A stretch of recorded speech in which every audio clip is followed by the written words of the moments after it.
1 Samuel 18. Depois dessa conversa de Davi com Saul, surgiu tão grande amizade entre Jonatas e Davi que Jonatas tornou-se o seu melhor amigo.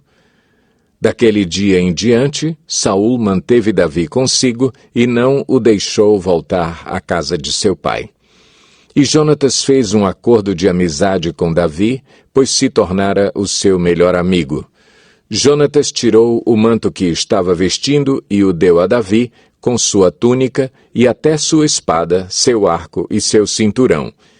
Tudo o que Saul lhe ordenava fazer, Davi fazia com tanta habilidade que Saul lhe deu um posto elevado no exército. Isso agradou a todo o povo, bem como aos conselheiros de Saul. Quando os soldados voltavam para casa, depois que Davi matou o filisteu, as mulheres saíram de todas as cidades de Israel ao encontro do rei Saul com cânticos e danças, com tamborins, com músicas alegres e instrumentos de 3 cordas. As mulheres dançavam e cantavam. Saul matou milhares, e Davi dezenas de milhares. Saul ficou muito irritado com esse refrão e, aborrecido, disse: atribuíram a Davi dezenas de milhares, mas a mim apenas milhares. O que mais lhe falta, senão o reino? Daí em diante, Saul olhava com inveja para Davi. No dia seguinte, um espírito maligno mandado por Deus apoderou-se de Saul e ele entrou em transe em sua casa enquanto Davi tocava harpa, como costumava fazer.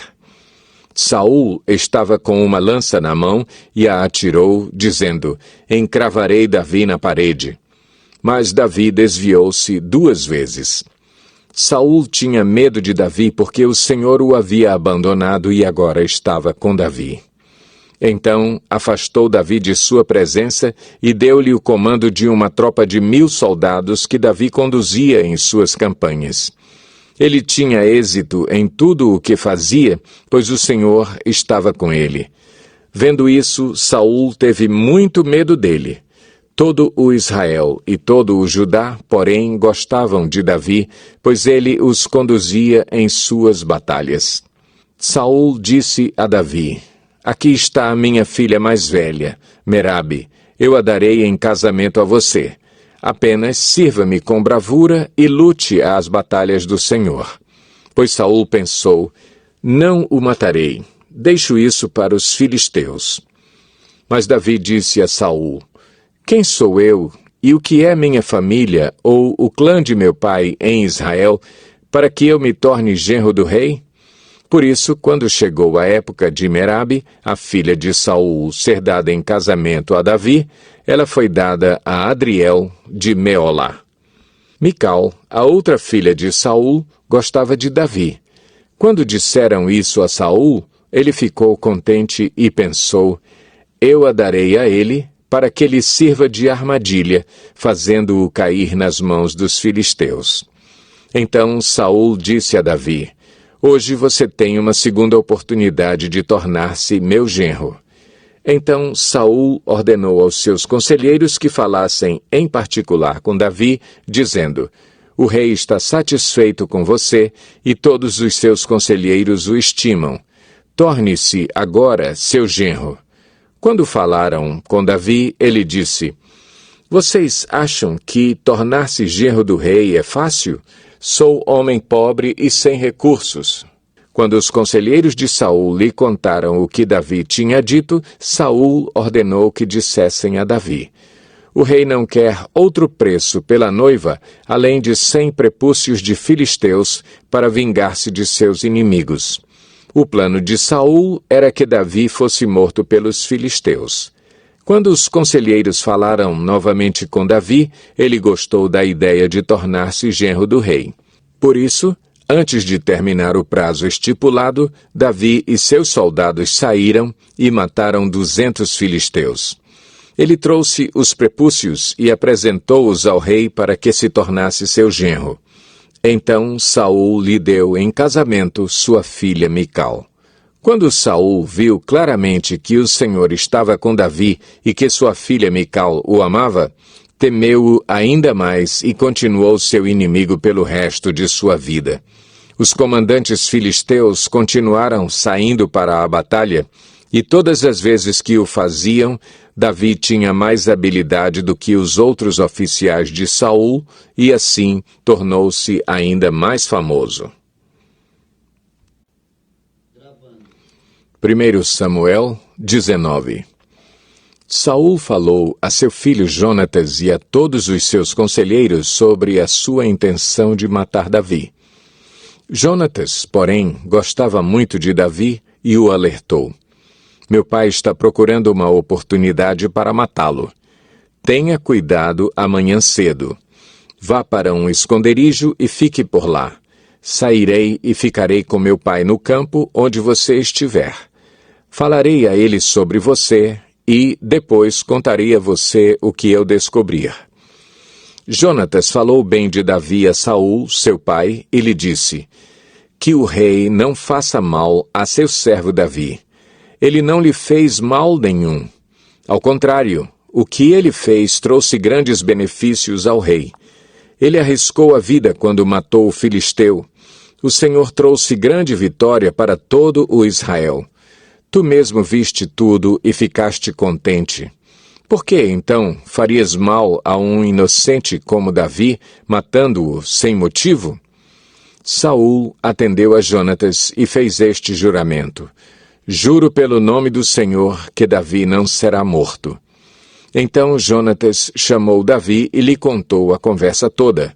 Levou-o até Saul e Davi voltou a servir a Saul como anteriormente. E houve guerra outra vez, e Davi foi lutar contra os filisteus. Ele lhes impôs uma grande derrota, e eles fugiram dele. Mas um espírito maligno mandado pelo Senhor apoderou-se de Saul quando ele estava sentado em sua casa, com sua lança na mão. Enquanto Davi estava tocando harpa, Saul tentou encravá-lo na parede com sua lança, mas Davi desviou-se e a lança encravou na parede. E Davi conseguiu escapar. Naquela mesma noite, Saul enviou alguns homens à casa de Davi para vigiá-lo e matá-lo de manhã. Mas Mical, a mulher de Davi, o alertou: se você não fugir esta noite para salvar sua vida, amanhã estará morto. Então Mical fez Davi descer por uma janela e ele fugiu. Depois Mical pegou um ídolo do clã e o deitou na cama, pôs uma almofada de pelo de cabra na cabeceira e o cobriu com um manto. Quando chegaram os homens que Saul tinha enviado para prenderem Davi, Mical disse: ele está doente. Então Saul enviou os homens de volta para verem Davi, dizendo: tragam-no até aqui em sua cama para que eu o mate. Quando, porém, os homens entraram, o ídolo do clã estava na cama e na cabeceira havia uma almofada de pelos de cabra.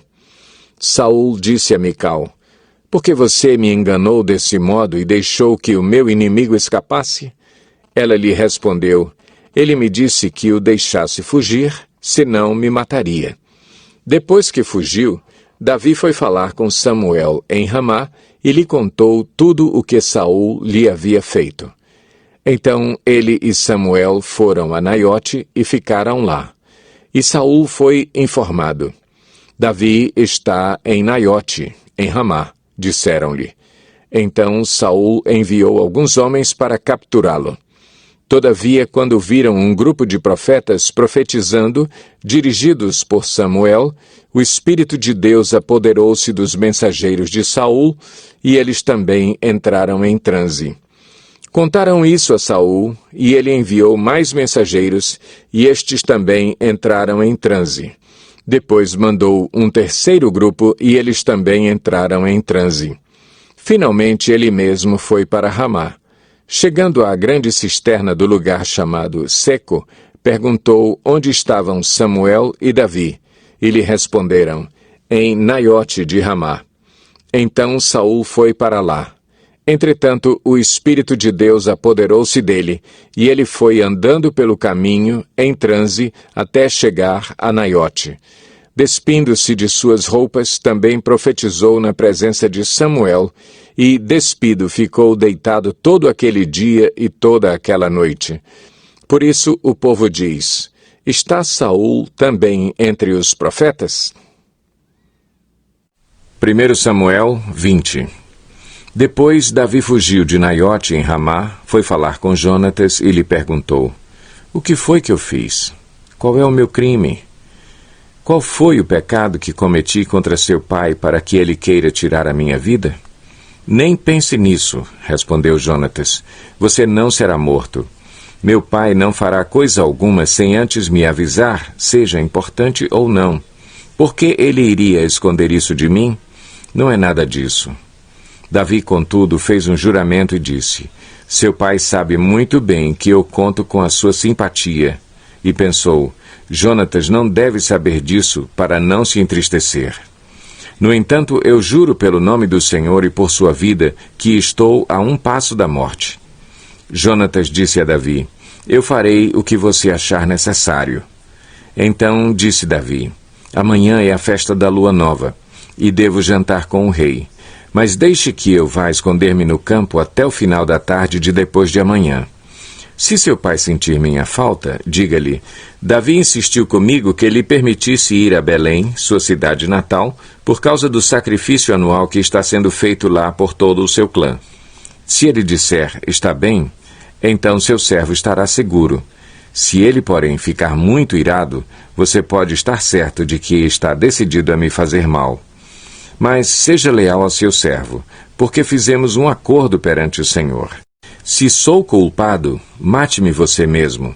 Por que entregar-me a seu pai? Disse Jonatas: nem pense nisso. Se eu tiver a menor suspeita de que meu pai está decidido a matá-lo, certamente o avisarei. Davi perguntou: quem irá contar-me se seu pai lhe responder asperamente? Jonatas disse: venha, vamos ao campo. Eles foram. E Jonatas disse a Davi: pelo Senhor, o Deus de Israel, prometo que sondarei meu pai, a esta hora depois de amanhã. Saberei se suas intenções são boas ou não para com você, e mandarei avisá-lo. E, se meu pai quiser fazer-lhe mal, que o Senhor me castigue com todo o rigor, se eu não lhe informar disso e não deixá-lo ir em segurança. O Senhor esteja com você, assim como esteve com meu pai. Se eu continuar vivo, seja leal comigo com a lealdade do Senhor, mas se eu morrer, jamais deixe de ser leal com a minha família, mesmo quando o Senhor eliminar da face da terra todos os inimigos de Davi. Assim, Jonatas fez uma aliança com a família de Davi, dizendo: que o Senhor chame os inimigos de Davi para prestarem contas. E Jonatas fez Davi reafirmar seu juramento de amizade, pois era seu amigo leal. Então Jonatas disse a Davi: amanhã é a festa da lua nova. Vão sentir sua falta, pois sua cadeira estará vazia. Depois de amanhã, vá ao lugar onde você se escondeu quando tudo isto começou e espere junto à pedra de Ezel. Atirarei 3 flechas para o lado dela, como se estivesse atirando num alvo. E mandarei um menino procurar as flechas. Se eu gritar para ele: as flechas estão mais para cá, traga-as aqui, você poderá vir, pois juro pelo nome do Senhor que você estará seguro. Não haverá perigo algum. Mas, se eu gritar para ele: olhe, as flechas estão mais para lá, vá embora, pois o Senhor o manda ir. Quanto ao nosso acordo, o Senhor é testemunha entre mim e você para sempre. Então Davi escondeu-se no campo. Quando chegou a festa da lua nova, o rei sentou-se à mesa. Ocupou o lugar de costume junto à parede, em frente de Jonatas, e Abner sentou-se ao lado de Saul, mas o lugar de Davi ficou vazio. Saul não disse nada naquele dia, pois pensou: algo deve ter acontecido a Davi, deixando-o cerimonialmente impuro. Com certeza ele está impuro. No dia seguinte, o segundo dia da festa da lua nova, o lugar de Davi continuou vazio. Então Saul perguntou a seu filho Jonatas: por que o filho de Jessé não veio para a refeição, nem ontem nem hoje? Jonatas respondeu: Davi me pediu com insistência permissão para ir a Belém, dizendo: deixe-me ir, pois nossa família oferecerá um sacrifício na cidade, e meu irmão ordenou que eu estivesse lá. Se conto com a sua simpatia, deixe-me ir ver meus irmãos. Por isso ele não veio à mesa do rei. A ira de Saul se acendeu contra Jonatas, e ele lhe disse: Filho de uma mulher perversa e rebelde, será que eu não sei que você tem apoiado o filho de Jessé para a sua própria vergonha e para a vergonha daquela que o deu à luz? Enquanto o filho de Jessé viver, nem você nem seu reino serão estabelecidos. Agora mande chamá-lo e traga-o a mim, pois ele deve morrer. Jonatas perguntou a seu pai: Por que ele deve morrer? O que ele fez? Então Saul atirou sua lança contra Jonatas para matá-lo. E assim Jonatas viu que seu pai estava mesmo decidido a matar Davi. Jonatas levantou-se da mesa muito irado. Naquele segundo dia da festa da lua nova, ele não comeu, entristecido porque seu pai havia humilhado Davi. Pela manhã, Jonatas saiu ao campo para o encontro combinado com Davi. Levava consigo um menino e lhe disse: Vá correndo buscar as flechas que eu atirar. O menino correu e Jonatas atirou uma flecha para além dele. Quando o menino chegou ao lugar onde a flecha havia caído, Jonatas gritou: A flecha não está mais para lá? Vamos, rápido, não pare. O menino apanhou a flecha e voltou sem saber de nada, pois somente Jonatas e Davi sabiam do que tinham combinado. Então Jonatas deu suas armas ao menino e disse: Vá, leve-as de volta à cidade. Depois que o menino foi embora, Davi saiu do lado sul da pedra e inclinou-se 3 vezes perante Jonatas, rosto em terra. Então despediram-se, beijando um ao outro e chorando. Davi chorou ainda mais do que Jonatas. E ele disse a Davi: Vá em paz, pois temos jurado um ao outro em nome do Senhor, quando dissemos: O Senhor para sempre é testemunha entre nós e entre os nossos descendentes. Então Davi partiu e Jonatas voltou à cidade. Salmo 11. Para o mestre de música, davídico. No Senhor me refugio. Como então vocês podem dizer-me: fuja como um pássaro para os montes? Vejam, os ímpios preparam os seus arcos, colocam as flechas contra as cordas, para das sombras as atirarem nos retos de coração. Quando os fundamentos estão sendo destruídos, que pode fazer o justo? O Senhor está no seu santo templo. O Senhor tem o seu trono nos céus.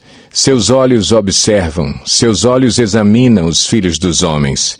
O Senhor prova o justo, mas o ímpio e a quem ama a injustiça, a sua alma odeia. Sobre os ímpios ele fará chover brasas ardentes e enxofre incandescente. Vento ressecante é o que terão, pois o Senhor é justo e ama a justiça. Os retos verão a sua face. Salmo 59. Para o mestre de música, de acordo com a melodia, não destruas.